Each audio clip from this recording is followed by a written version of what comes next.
Hi there, I'm your interpreter, Callista Turner, here at Will Rogers State Historic Park, and I'm back here on the Chaparral in order to introduce you to another one of the plants that is found here. For a little change of pace, I'm going to introduce you to one of our non-natives that we find here out on the Chaparral, and that is the Maltese Starthistle.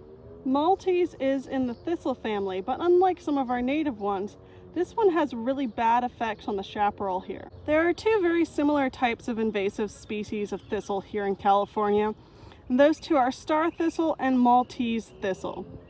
Now I am holding in my hand Maltese thistle that is generally found in Southern California. Usually around Monterey you'll see the star thistle. Both of them have a very similar shape. The big identifying feature is going to be, if you look at those spikes, see how they're kind of reddish? That's going to be the characteristic of the Maltese thistle. These thistles are often found in fields or as you see on the edges of trails here. The edges of trails are where we find most of our invasive species because those are picked up as seeds in your boots and little hitchhikers that are dropped off along the trail.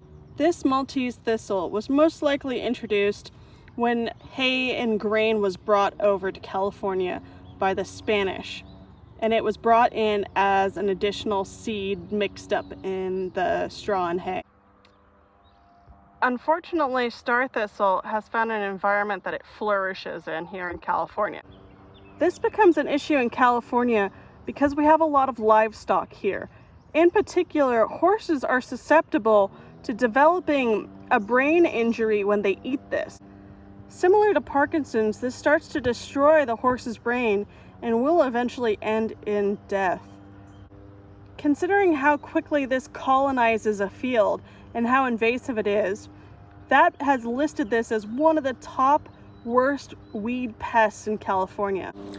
All over the state, natural resource specialists work to eradicate this star thistle in the north and Maltese thistle down here.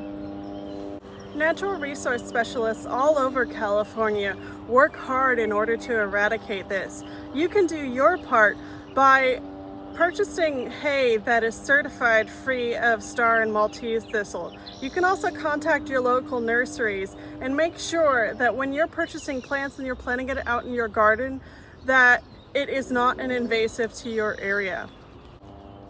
Thanks again for watching one of the educational videos at Will Rogers State Historic Park.